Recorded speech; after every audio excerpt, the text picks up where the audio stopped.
Some moments change everything. One second you're standing, the next you're falling. Someone catches you in a way that makes them see you for the very first time. This is a story about exhaustion, unexpected jealousy, and the moment when a powerful man realized that the person he'd overlooked for years was the one he couldn't live without. Natalie Brooks had been running on empty for weeks. Her reflection in the elevator mirror showed dark circles under her eyes. Her hands trembled slightly as she clutched the stack of reports. 3 years as executive assistant to Julian Hayes, CEO of Hayes Enterprises, had taught her many things, mainly that he expected perfection, demanded loyalty, and rarely noticed the person behind its perfectly organized schedule. The morning sun barely touched the glass towers of downtown when Natalie arrived at the office. She was always first, preparing Julian's day before he swept in like a storm at 8 sharp. Coffee brewed, emails sorted, contracts reviewed, meetings prepped. Her desk was a command center, and she ran it with military precision because anything less earned his cold disapproval. Julian Hayes was a force of nature. Tall, commanding, with sharp features, and eyes that missed nothing in business, but apparently everything else. At 35, he'd built his father's modest company into an empire. People said he had ice in his veins, that he cared for nothing except profit margins and quarterly reports. Natalie had believed that once. Now, she knew better. He wasn't cold. He was buried under responsibility and expectations. Isolated in his tower of success, but understanding him didn't make working for him any easier. This week had been particularly brutal. A merger looming, investors demanding attention, endless presentations that needed perfecting. Natalie had worked past midnight every night. Breakfast was coffee, lunch was forgotten, dinner was whatever she could grab from a vending machine. Sleep came in 3-hour intervals on her couch, because going to bed felt like giving up. She was running on fumes and determination, held together by pride and the mortgage on her small apartment. At 1 in the afternoon, standing in Julian's office with yet another folder in her hands, Natalie felt the world tilt sideways. The floor seemed to rush up toward her face. Julian turned from the window where he'd been surveying his kingdom, irritation clear on his features. "The Henderson files? Are they complete? I need them before the 3 o'clock call." Natalie opened her mouth to respond, but no words came. Instead, the room spun violently. Her vision narrowed to a tunnel. The folders slipped from her fingers, papers floating down like snow as her knees buckled. Strong arms caught her before she hit the marble floor.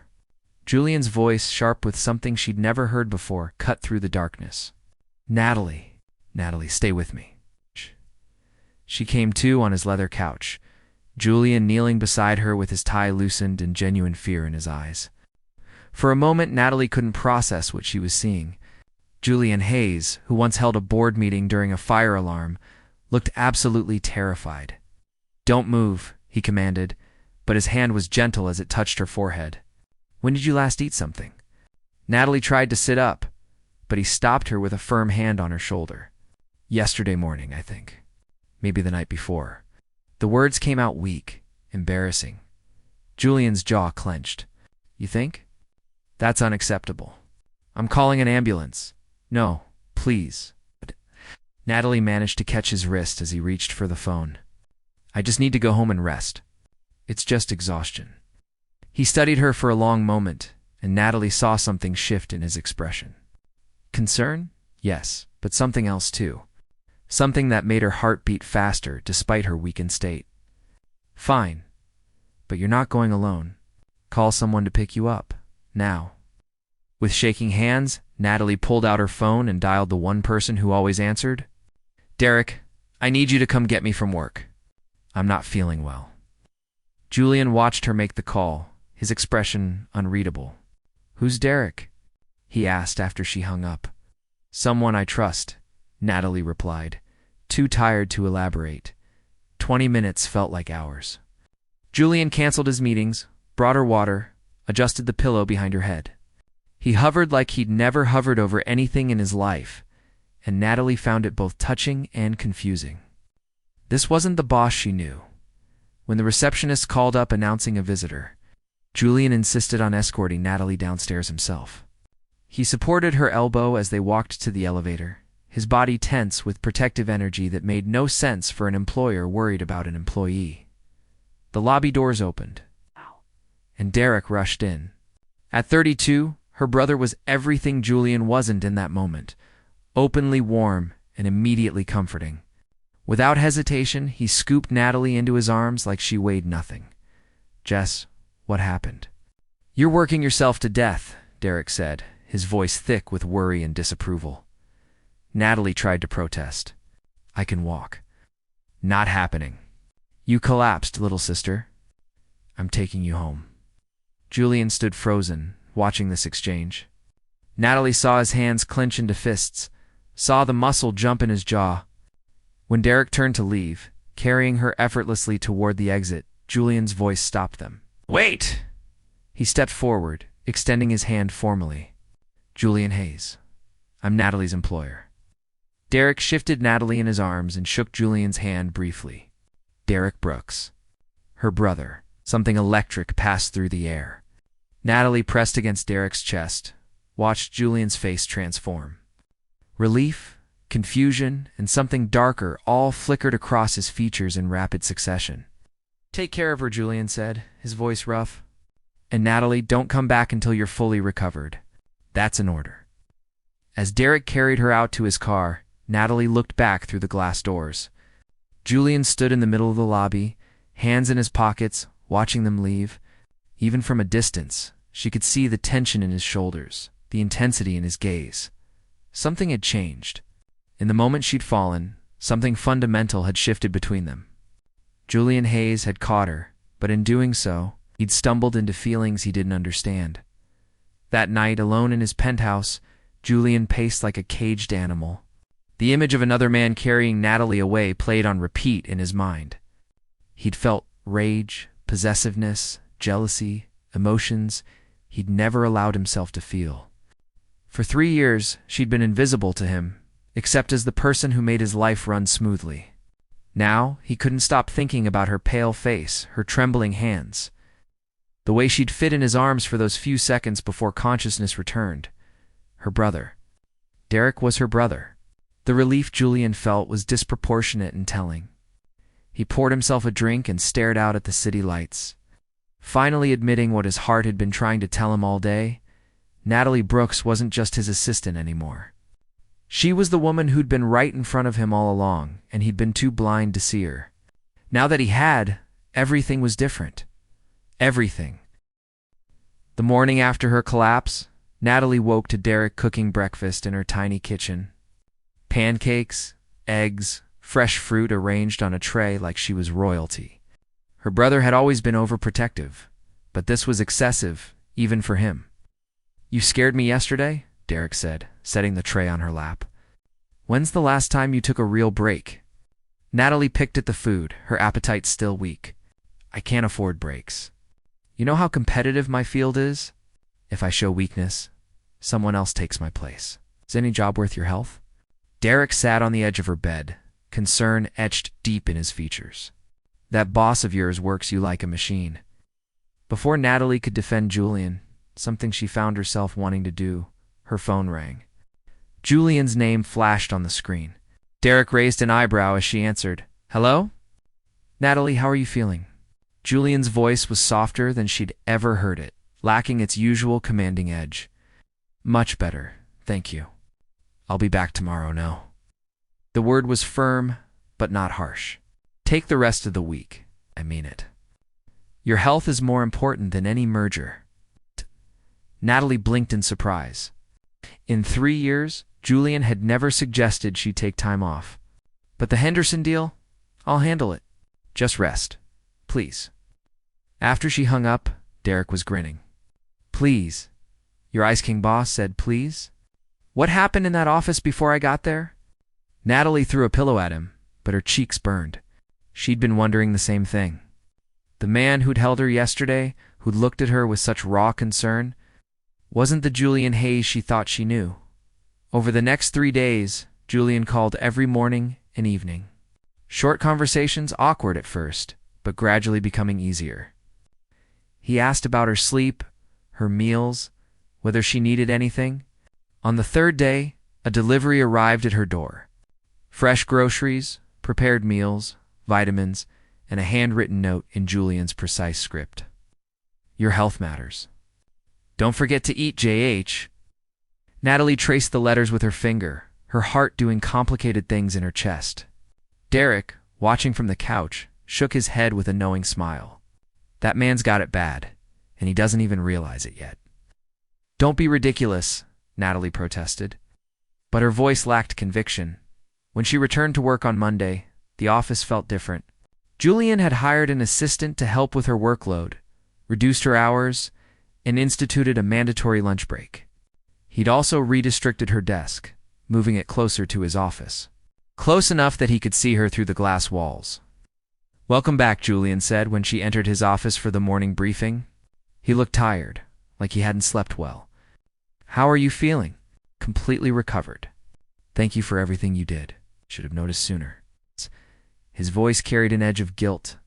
You were burning out right in front of me, and I was too focused on deadlines to see it. Natalie wanted to tell him it wasn't his fault, that she'd hidden her exhaustion well, but the vulnerability in his expression stopped her. This was new territory for both of them. The weeks that followed brought subtle changes.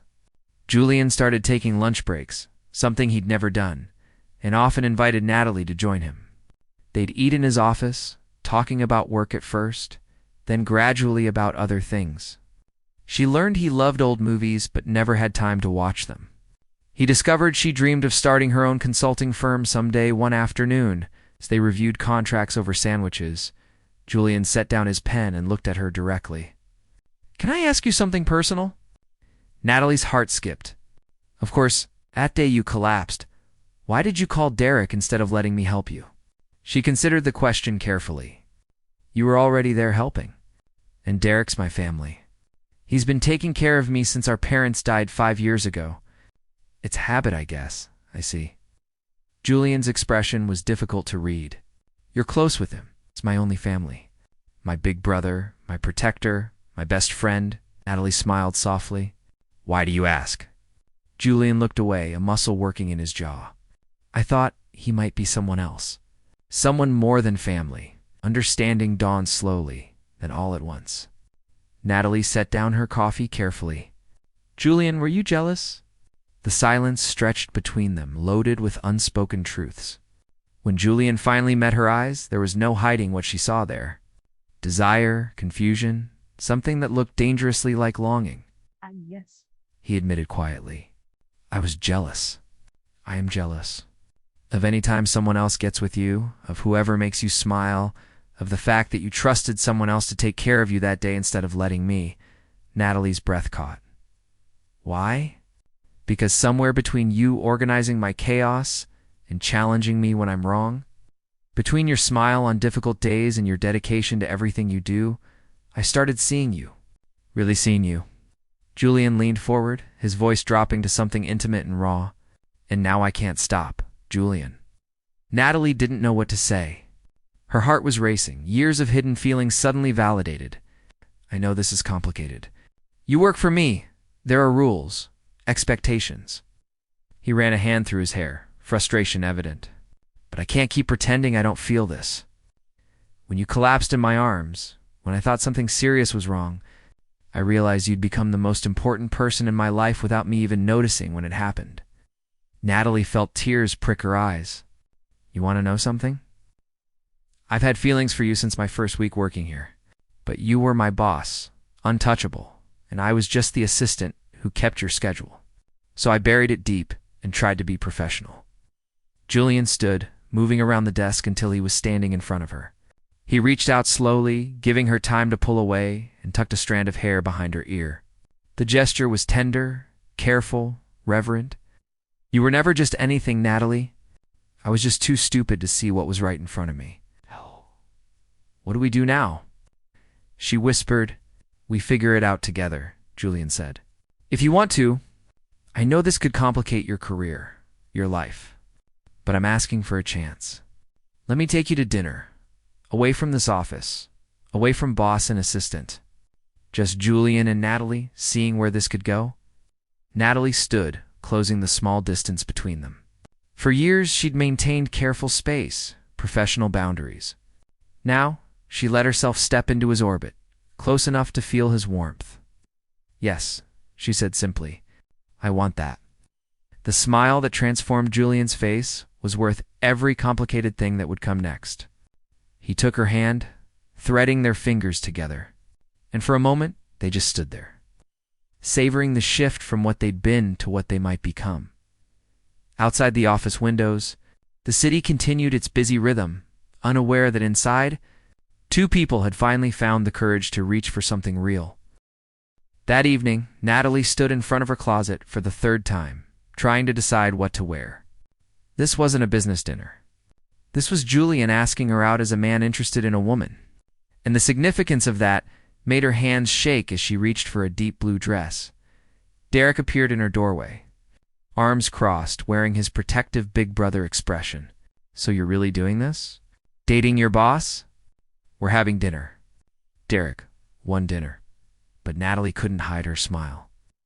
"That man looked at you like you were the only person in the world when I carried you out of there."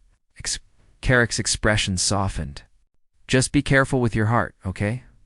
Mixing work and romance can get messy. I know the risks." Natalie turned to face him. "But what if I don't take this chance? What if I spend the rest of my life wondering what might have been?" Derek pulled her into a hug. "Then I guess you have to try. Just remember, if he hurts you, Big Brother's got your back." When Julian arrived at 8, he looked different without the armor of his business suit. Dark jeans, a casual button-down no tie. He looked younger, more approachable, and absolutely nervous. It made Natalie love him a little already, seeing this powerful man rendered uncertain by feelings. "You look beautiful," Julian said, and the sincerity in his voice made her blush. The restaurant he chose was intimate and quiet, the kind of place where real conversations happened. They ordered wine and food, but both were too nervous to eat much at first. The weight of crossing from professional to personal hung between them, like a bridge they were both afraid to fully step onto. "I've been thinking a lot this past week," Julian began, turning his wine glass slowly, "about how I got here, running a company, commanding boardrooms, but somehow missing what was most important." "What do you mean?" Natalie asked softly. "I built everything I thought mattered. Success, wealth, reputation. I worked 16-hour days and called it dedication. I demanded perfection and called it leadership." He met her eyes. "But when you collapsed, when I thought I might lose you, none of that other stuff mattered. The contracts, the deals, the money, all of it felt meaningless compared to making sure you were okay." Natalie reached across the table, taking his hand. "You didn't lose me. I'm right here. I know. But it made me realize I'd been living half a life. Going through motions, checking boxes, never stopping to feel anything real." Julian squeezed her hand. "You made me feel, Natalie. Fear when you were hurt, jealousy when I thought you belonged to someone else, hope when I realized maybe I had a chance. You brought me back to life." Tears gathered in Natalie's eyes. "Julian, I need you to understand something. I don't want to be another item on your achievement list. I don't want to be the girlfriend who looks good at company events but gets lost in your schedule. You won't be." His voice was fierce with conviction. "I'm changing things, Natalie. I've already started. Reasonable hours, actual weekends, time for life beyond work. Because what's the point of building an empire if you have no one to share it with?" "What about at work?" Natalie asked the practical question they'd both been avoiding. "How do we handle this there? Carefully, professionally." Julian had clearly thought this through. "At the office, you're my executive assistant, the best one I've ever had. We maintain boundaries, keep things appropriate. But after hours, we're just two people trying to build something real. If anyone has a problem with it, that's their issue, not ours." "People will talk," Natalie warned. "They'll say I slept my way to my position, that you're showing favoritism. Let them talk. You've earned every promotion, every raise, every bit of respect through your own merit." Julian's jaw set with determination. "Anyone who suggests otherwise will answer to me. And Natalie, if this becomes too complicated, if it affects your career negatively, we'll figure something else out. Maybe you take that consulting firm dream and run with it. I'll help you build it." Natalie felt her heart expand. You'd do that? Support me leaving? I'd do anything to see you happy and thriving, even if it means not seeing you every day at the office. Julian raised her hand to his lips, kissing her knuckles gently. Though I really hope it doesn't come to that, because I've gotten used to your face being the first thing I see each morning. The evening unfolded like a dream. They talked about everything: childhood memories, fears, hopes, the silly things that made them laugh. Julian told her about the pressure of inheriting his father's company at 25, the loneliness at the top, the way success felt hollow without someone to share it with. Natalie shared her own struggles, losing her parents young, helping Derek through his grief while managing her own, building a career from nothing through sheer determination. You're the strongest person I know, Julian said as they finished dessert. Not because you never fall, but because you always get back up. I learned from watching you, Natalie admitted. Your dedication, your refusal to accept defeat, the way you turn obstacles into opportunities, you inspired me even when you didn't know I existed. I always knew you existed. I just didn't let myself see how much you mattered. Julian paid the bill and stood, offering his hand. Walk with me. They strolled through the quiet streets, hand in hand, talking and laughing like old friends discovering they were meant to be more.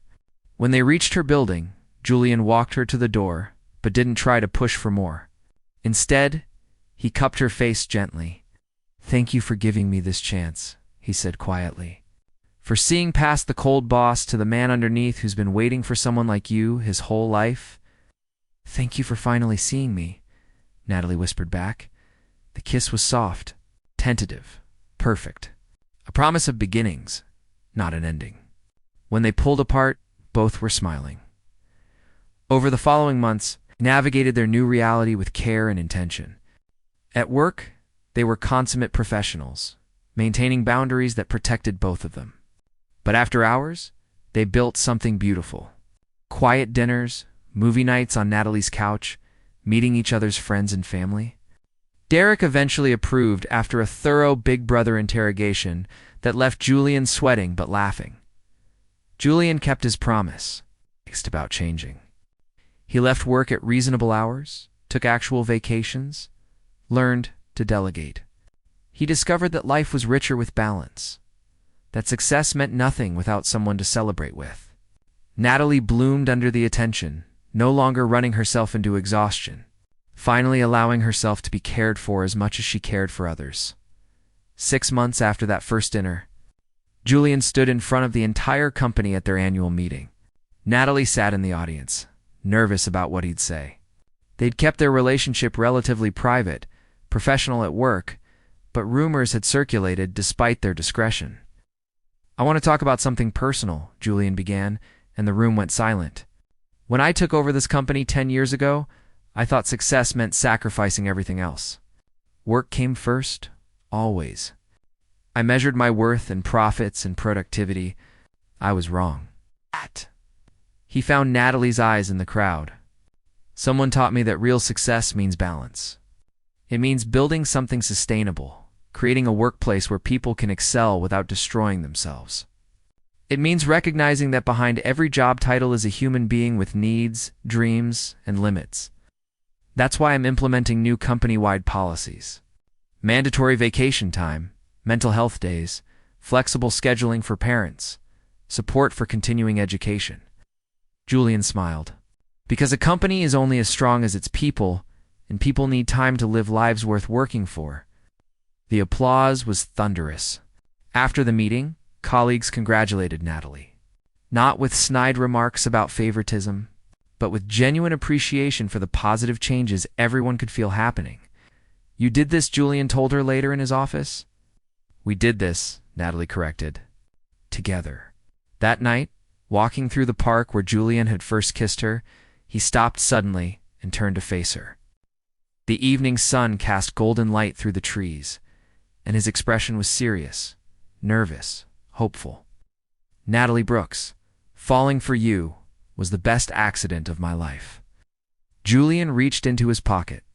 You woke me up, made me better, taught me what really matters. You see me, all of me, and somehow still choose to stay. Natalie's hands flew to her mouth as he dropped to one knee. I don't want to be your boss anymore.